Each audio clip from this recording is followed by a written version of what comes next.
avez la parole. Oui, merci Madame la Présidente. Quelques mots, parce que ce barème de l'impôt, ce n'est pas le marronnier du groupe communiste chaque année, c'est une prise en compte de la réalité sociale, économique et financière de notre pays, tout simplement. Il faut quand même rappeler, par exemple, qu'en 1983, il y avait dans notre pays 14 tranches d'impôts.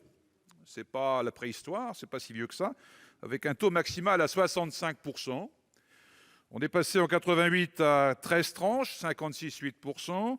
94, il n'y en avait plus que 7, 56,8%. En 2006, 48,09% avec 5 tranches. Et on est rendu aujourd'hui donc à 5 tranches avec 45%. Est-ce que la France se portait plus mal à l'époque ?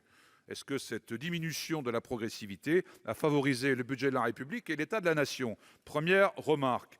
Deuxième remarque, on nous dit l'impôt est concentré, est hyper concentré sur le sommet de la pyramide. Mais oui, rien de surprenant. Les 1% les plus fortunés l'an dernier ont accaparé 82% de la richesse produite dans ce pays. Donc oui, il y a concentration de la richesse au sommet de la pyramide. Alors qu'il y ait concentration de l'impôt, pourquoi pas ? Et en 2017, 10% des plus riches de ce pays possédaient 50% de la richesse, quand les plus pauvres se partageaient 5%. Voilà le fameux grand écart dans ce pays, cette fracture sociale que beaucoup ont décrite et condamnée, mais n'ont pas combattue en son temps. Voilà la réalité de ce pays. Alors, de qui parle-t-on quand on veut faire payer les très hauts revenus ? On a ici sous les yeux le barème avec les revenus fiscaux par référence, par tranche. Si on fixe le seuil à 100 000 euros de revenus par an, c'est pas la grosse fortune, ça. En dessous de ça, 37,5 millions de foyers fiscaux, sur un total de 38,3 millions de foyers fiscaux.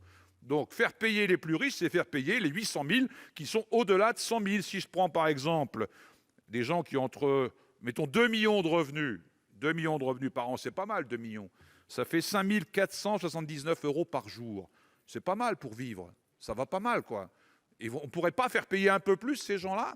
Ce n'est pas la détestation des riches, c'est la détestation de l'injustice fiscale qui nous motive. Donc voilà, merci pour ce débat, mais c'était l'occasion de poser ça pour le débat. Merci.